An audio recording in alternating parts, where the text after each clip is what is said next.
India TV YouTube channel को subscribe करें और बेल आइकन दबाएं।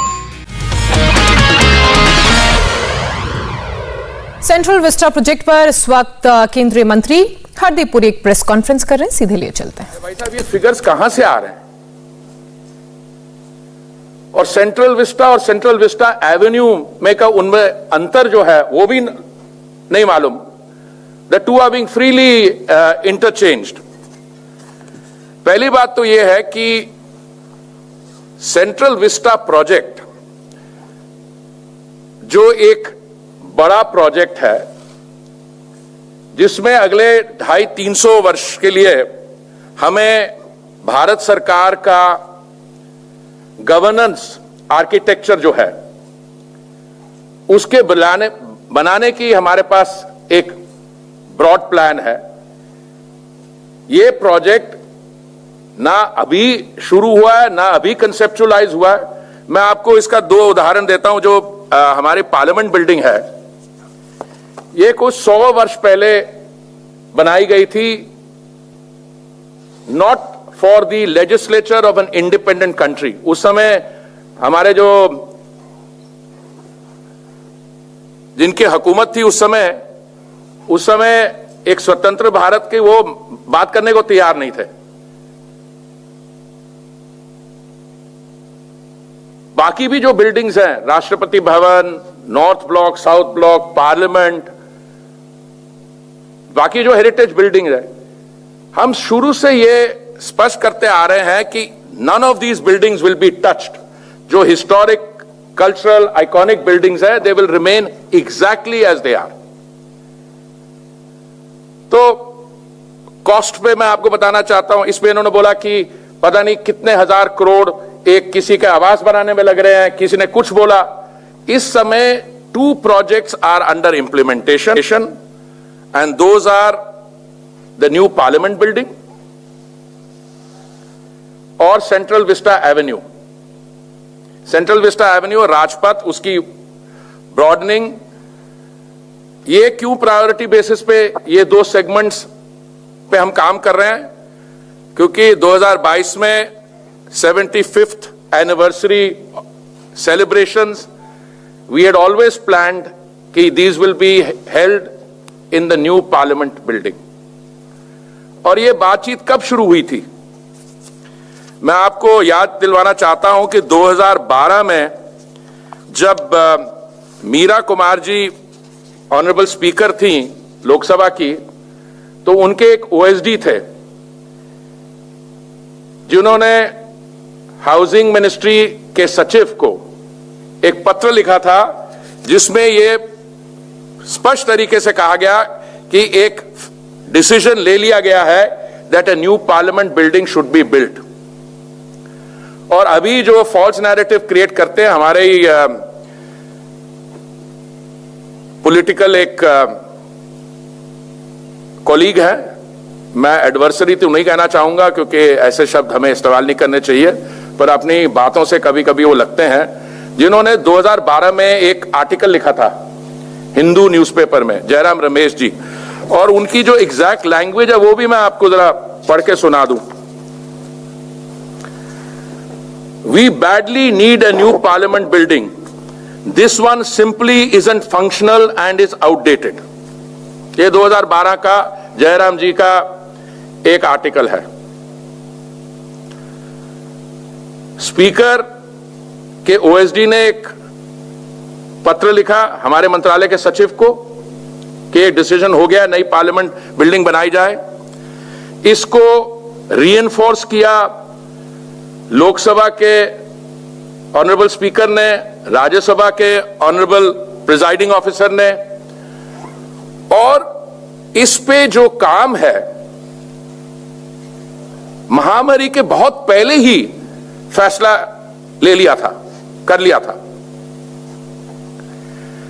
और यह क्यों जरूरी है पार्लियामेंट का नई बिल्डिंग बनानी? इसलिए कि पहले नई पार्लियामेंट, जहां पे पुरानी पार्लियामेंट बिल्डिंग सेस्मिक जोन 2 में आती थी, ईश्वर ना करे अगर if there is a strong tremor तो अब ये बिल्डिंग सेस्मिक जोन 4 में है। भारत की जनसंख्या जब 1920 में इस बिल्डिंग पे काम शुरू हुआ था, उस समय क्या थी मुझे तो याद नहीं 1920 में क्या थी, पर मैं बता सकता हूं 1947 में when we became an independent country, हमारी आबादी जनसंख्या कोई 350 मिलियन के करीब थी। और जो पार्लियामेंट बिल्डिंग होती है उसमें यू नीड स्पेस कि जो पीपल्स रिप्रेजेंटेटिव्स हैं, जो ऑनरेबल मेंबर्स ऑफ पार्लियामेंट है, वो वहां पे बैठ सके। जो पार्लियामेंट की बाकी एक्टिविटीज हैं, जॉइंट सेशन ऑफ पार्लियामेंट के लिए जगह है। तो पिछले 20 साल से मैं समझता हूं, 2008 से भी मैंने कुछ कॉरेस्पॉन्डेंस पढ़ी है, जब माननीय राजीव गांधी जी प्रधानमंत्री थे, उस समय से यह मांग की जा रही है। और 2012 में जब कांग्रेस की सरकार थी, यह बिल्कुल फॉर्मल प्रपोजल था और एक डिसीजन लिया गया था स्पीकर से। अभी पार्लियामेंट की बिल्डिंग में यह स्थिति है कि अंदर में उसकी, आपने पिछली बारी जब हमने प्रेजेंटेशन किए थे, शायद आपके सामने, आप में से कई होंगे हमारे बीच, कहां से तारें निकल रही हैं अंदर से बिल्डिंग में, जो स्थिति है, it is beyond redemption. So एक decision was taken to construct a new parliament building. और इसका क्या एस्टिमेटेड कॉस्ट है? जब हमने इसका टेंडर फ्लोट किया, वो आया करीब 900 करोड़। 800 852 852 62 करोड़, 862 करोड़। और ये जो सेंट्रल विस्टा एवेन्यू जिस पे काम हो रहा है, ये था कोई 400 प्लस करोड़, 477 करोड़। तो टोटल खर्चे की बात है यहां पे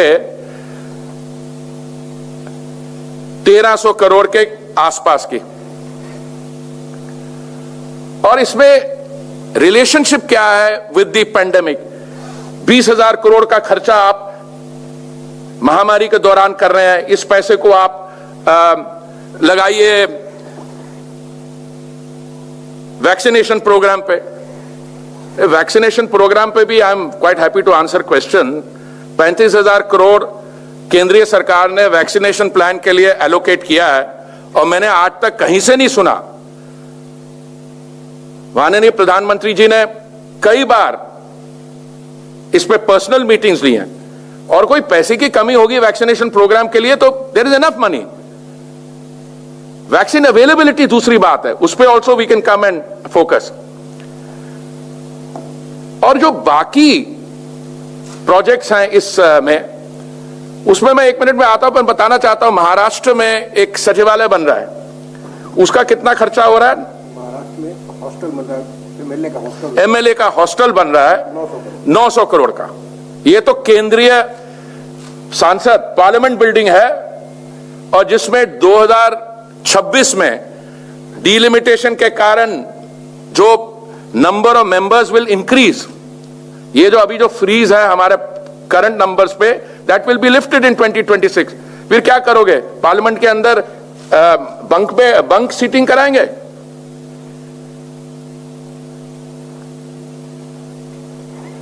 अभी आपने आज सुबह देखी होगी, ऑनरेबल दिल्ली हाई कोर्ट ने एक जजमेंट दी है, we can come to that in a minute. Delhi में मेरी जानकारी में और मेरे मंत्रालय के जो काम है कई जगह हो रहे हैं, construction work was going on. एक हमारा आईटीपीओ का प्रोजेक्ट है, नई कॉन्फ्रेंस फैसिलिटी बनाने का, कब से चला आ रहा है। सवाल यह उठता है कि जिन्होंने ये पब्लिक इंटरेस्ट लिटिगेशन फाइल की है, पहले तो कोर्ट ने कहा यह मोटिवेटेड है, और ये पब्लिक इंटरेस्ट की बात नहीं है, मोटिवेटेड है, and they have awarded cost also 1 lakh रुपए का। ये क्यों है कि अगर मैंने गिनती नहीं की, पर दिल्ली में कई 50 जगह और काम हो रहा होगा। 18 जगह का हमने सर फाइल किया है एफिडेविट, हमने अपनी एफिडेविट में बताया कि 18 जगह और काम हो रहा है, सैकड़ों जगह हो रहा है, सैकड़ों जगह काम हो रहा है। सैकड़ों जगह काम हो रहा है भाई।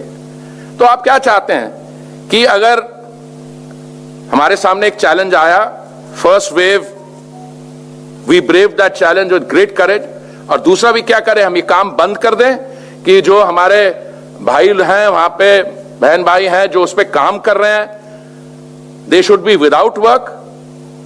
कन्वेंशनल विजडम तो ये कहती है कि आपके सामने अगर चैलेंज आता है, then you spend your way out of it, आप इकोनॉमिक एक्टिविटी करिए। और मान लीजिए जो कॉन्ट्रैक्ट के ये हैं, टाइम बाउंड कॉन्ट्रैक्ट्स हैं, मान लीजिए ये सोशल एक्टिविस्ट जो हैं जिन्होंने ये दिल्ली हाई कोर्ट को पिटिशन किया, अगर इनकी बात मानी जाती है और काम रुक जाता है, तो क्या कॉन्ट्रैक्टर जो है, ठेकेदार जिसको ये कॉन्ट्रैक्ट दिया गया, विल दे कंटिन्यू टू पे दी वर्कर्स? केंद्रीय मंत्री को आप सुन रहे थे। साफ तौर पर उन्होंने कहा कि सेंट्रल विस्टा पर झूठा नैरेटिव सेट करने की कोशिश की गई। फिलहाल रुकेंगे एक छोटे से ब्रेक के लिए। ब्रेक के बाद देखिए दोपहर 2 बजे की 100 हेडलाइंस। नमस्ते, मैं हूं मीनाक्षी जोशी। वीडियो और खबरों से अपडेट रहने के लिए India TV YouTube channel subscribe करें, बेल आइकन दबाना ना भूलें। जुड़े रहें इंडिया टीवी के साथ।